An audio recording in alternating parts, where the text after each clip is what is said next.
Hi, I'm Jessica Citizen from GamePron News, and I'm here with Nick Watt from No. You're here to generally check out the industry, and so can you tell us a bit about what No has been up to recently? Yeah, so the last year we've been focusing on the My Life Collected range. So the first title in that was the My Notebook series, which we released 3 colours last November, I think it was. That was the #1 selling title for us, which is kind of our first, which was really good.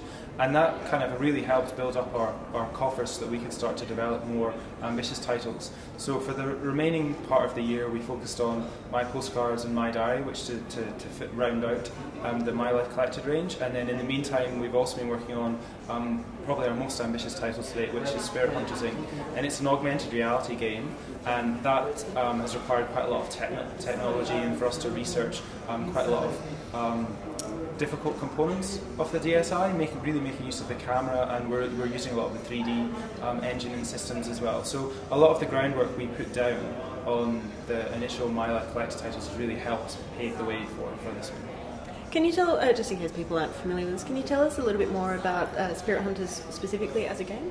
Yeah, sure. The idea is that we want to make an augmented reality RPG. So instead of there being a game world which we've created and you're locked into, the whole world can become your game world. So kids or adults who are out and about will find spirits in a particular place and battle them. So you might find particular spirits here that you can battle, and then you might go to the shopping mall or out into your garden or out into the forest and you find different ones. And so the whole world then becomes this kind of social RPG where we meet up and you're like, oh, I found these really cool ghosts down the shopping mall, and maybe you should check it out.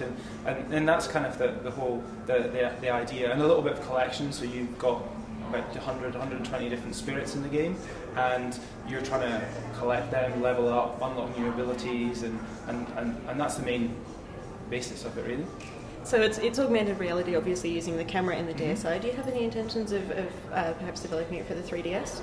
Yeah, that's something we're really actively looking at, and we're really interested in. At the moment, our focus is on the DSi, and then we'd like to try and get that title out hopefully between now and February next year.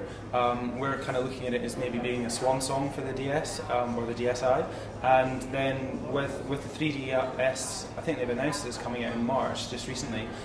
We're hoping that we'll maybe get started on that in the beginning of the new year maybe, and then hopefully later on next year have an even shinier and cooler version of Spirit Hunters coming out maybe for Christmas next year if we can.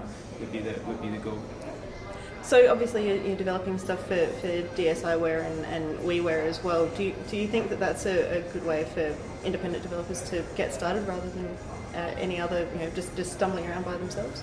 I think it's difficult. I think I was really lucky because I worked at Electronic Arts in London before, so I had a lot of contacts in the industry, and when I left I started speaking to people in Nintendo and Microsoft, but that's fortunately because I had that sort of contacts. So someone just starting up their own development studio, if they're coming straight out of university or they've not had experience in the industry, it's going to be a little bit more difficult because Nintendo and Microsoft and Sony, they're all looking for, have you shipped a game before, are you reliable?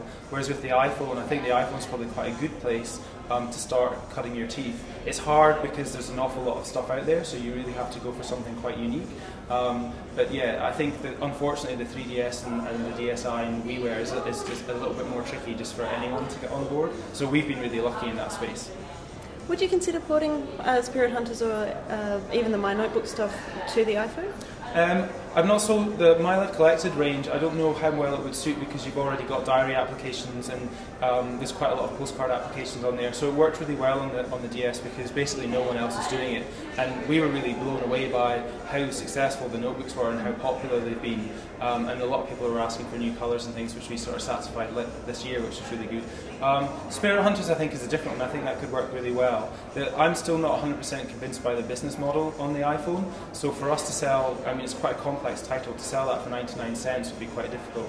But we might look at, are there other ways we could do that? Maybe you start off and then when you get to a certain level you have to pay a little bit more to keep playing the game or things like that. But our focus is now on most of our technology is on Nintendo platforms, and being a Nintendo gamer at heart, I really want to kind of keep giving them back what they gave to me, if you like.